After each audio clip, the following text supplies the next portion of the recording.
Defend yourself against DDoS attacks by hiding your true IP address with ExpressVPN, and visit my custom link expressvpn.com/ghilliemaster in the description to find out how you can get an extra 3 months free.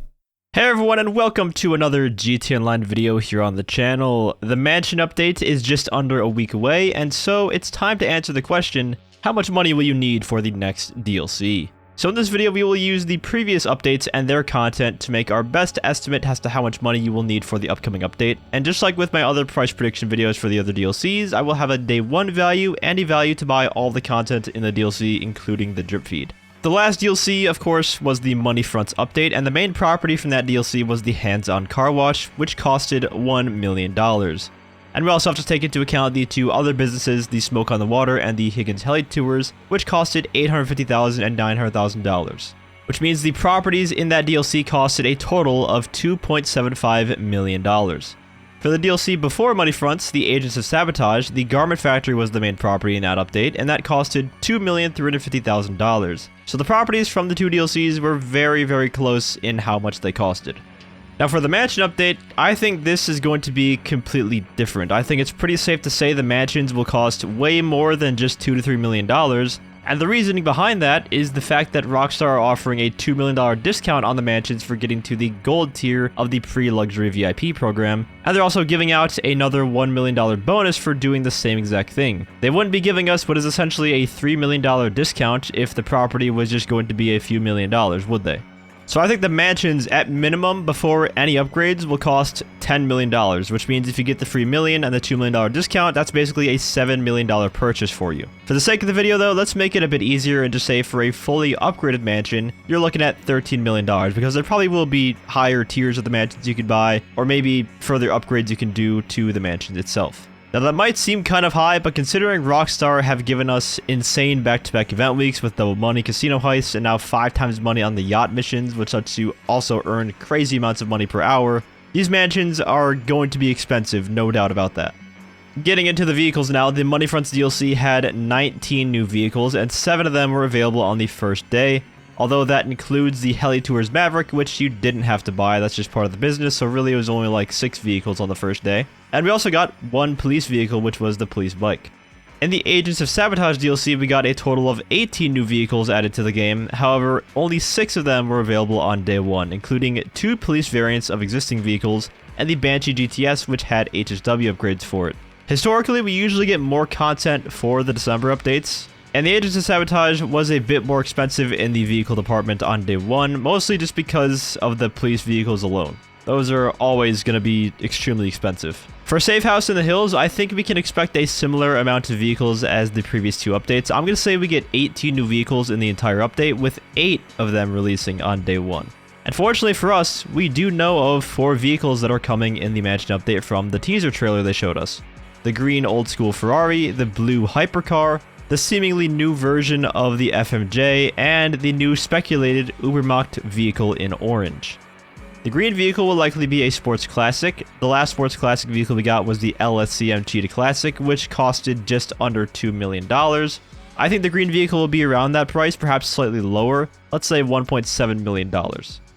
The blue vehicle, I think, is going to be one of the most expensive supercars in the game, considering the last supercar that released was a year ago in last year's December update, the Overflawed Suzume, and that costed over $3 million.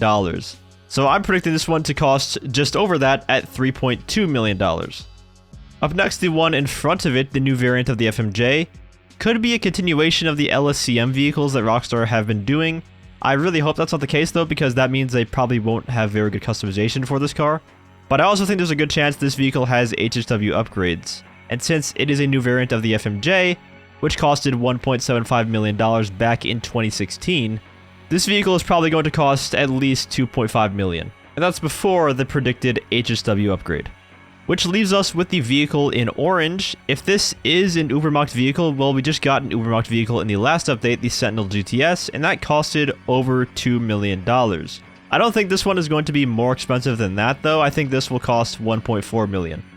For the other 4 vehicles, let's just throw out a flat $1.5 million price point per vehicle, because we really don't know what the class of the vehicle is going to be. If they're sports or supercars, they will likely cost more than this. If not, they might cost less. Or if they throw us a police car, then it's going to be way more than that. And then we'll throw in another $1 million per vehicle to compensate for the upgrade costs of said vehicle. So adding up all of the vehicle costs for day one, that means you will need $23,300,000 to fully upgrade all vehicles on day one.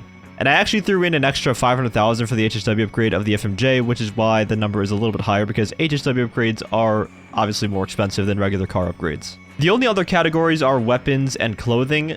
Rockstar are very inconsistent with weapons. We didn't get a new weapon with the Money Fronts update, but we did get the L. Strickler rifle from the Agents of Sabotage, so usually I just like to throw in an extra $500,000 for any new weapons that could potentially be added, because we do know there are a bunch of cut beta weapons that they could add in any future update, really. And it's kind of the same thing with clothing. In the past few updates, we haven't gotten a ton of new clothing, but I'll just throw in another $500,000 for all the clothing in the update, because even though we may not get a lot of it, usually they do make it really expensive for the small amount we do get.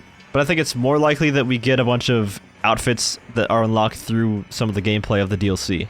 So adding everything up, the mansion, the vehicles, the weapons, the clothing, for day one, you will need $37,300,000, which is a bit more expensive than my predictions for the previous updates, but really the main difference here is just the price of the mansion, just being way more than a traditional property would cost. Because if we essentially took away $10 million, then it would be around the ballpark that most updates would cost on day one, like $20 or so million, a little bit over $20 million. However, that is only my day one prediction to buy and upgrade everything in the update.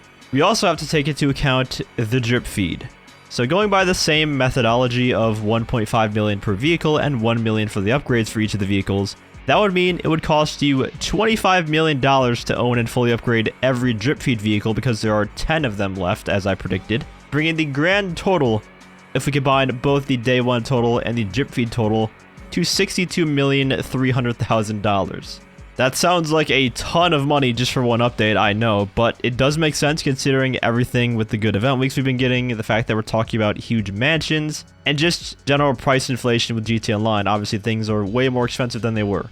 There are still a lot of unknowns as far as the drip feed goes too, because as you guys know, in the Agents of Sabotage DLC, Rockstar added a whole new property as drip feed with the Mackenzie Field Hangar, so that's also something that could happen in this December update as well, although it's probably very unlikely considering we're going to be spending a ton on the base property of the DLC with the mansions. Let me know what you guys think about my price predictions though. Do you think we'll need more money or less money for the update than I predicted? It would actually be really funny if the mansions end up being like $3 million and don't end up being super expensive like I'm predicting. If you guys enjoyed the video or found it helpful, feel free to leave a like, as well as subscribe to my channel for more GTA Online content. I also want to give a huge shout out to all of my channel members for your support. If you'd like to become a member for some exclusive perks, you can either use the join button or the link that's down in the description.